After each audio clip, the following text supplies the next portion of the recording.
Për pejgamberin ton Muhammedin alayhi salatu wassalam është kujdes edhe Allahu te baraka wa taala. Nuk ka mungu kujdesi hynor, kështu po shprehem, kujdesi hynor nga Allahu i Madhreshëm.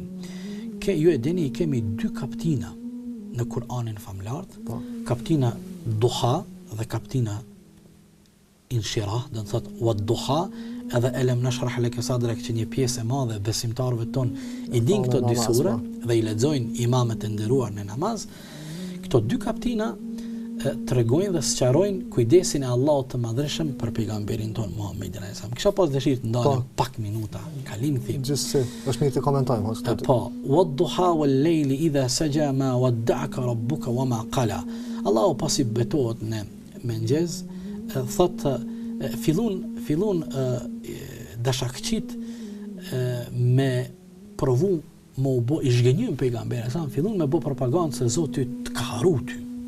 Nga se kishte momente të caktuara kur shpallja prej Allahut i ndalej, pushante për një kohë të shkurt. Dhe Allahu dhul Jalal i tha pejgamberit sa ma wadda'aka rabbuka wama qala, nuk të ka harru Zoti yt. Mos u shqetëso, mos u dëshpëro. Mirë, po është interesante me përmend një moment në këtë vit kur zonja Halime kishte zbritur prej shkretirës në Mekë që të kërkon një fëmijë që t'i jap gjë. Në këtë vit kishte ngelur pa ofertë, nuk kishte ofertë. Askush nuk kishte ofru fëmijë.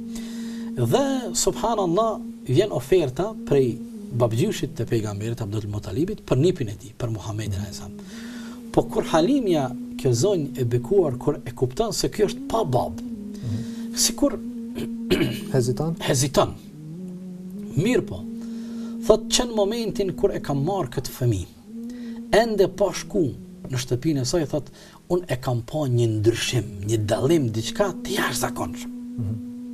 Dhe pastaj ka fillu ajo lidhja e fuqishme mes pejgamberit alayhis salatu wassalam dhe Halimes, që tani kjo më ndesh në fakt në kuptimin fetar konsiderohet edhe nanë e pejgamberit alayhis salam prej xhirit, nana e tij prej xhirit. Për shkak se ka ushqyer. Po, sigurisht. Kishin zgjedhur familja e pejgamberit, babgjyshi dhe nana e tij kishin zgjedhur që pejgamberin ta dërgojnë të rritet për 2-3 vite, për 2-3 vitet e para në shkretin për shumë arsye. E para, atë ishte ajri më i pastër. Gjuha arabe flitej ajo gjuha e kulluar dhe e pastërt arabe.